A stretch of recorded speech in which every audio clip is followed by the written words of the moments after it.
Sejumlah warga dan mahasiswa mendatangi kantor ULP PLN Melabuh untuk menuntut ganti rugi atas kerusakan elektronik rumah tangga akibat seringnya padam listrik dalam beberapa hari terakhir.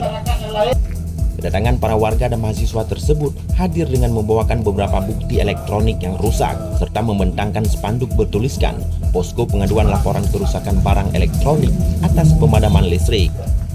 Kami kemari hanya ingin mempertanyakan kompensasinya bagaimana, seperti apa, berapa jangka waktunya, dan terkait kerusakan elektronik ini bagaimana nasibnya.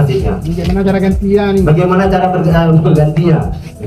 Jadi kalau bicara tulang punggung Sumatera, tulang lutut tulang apa Sumatera, kita itu udah pusing. Kita sudah pelajari dari tahun 2014 terkait persoalan sistem PLN ini.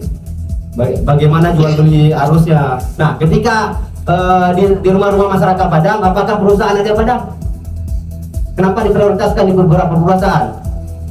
Para massa tersebut mengklaim bahwa pemadaman listrik yang sering terjadi telah menyebabkan kerusakan pada peralatan elektronik mereka seperti televisi, kulkas, dan peralatan rumah tangga lainnya.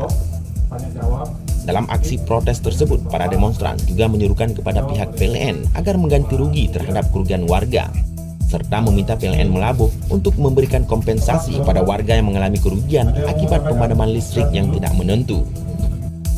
Mereka juga menekankan pentingnya pihak PLN untuk meningkatkan kualitas layanan mereka agar pemadaman listrik tidak terjadi secara berulang.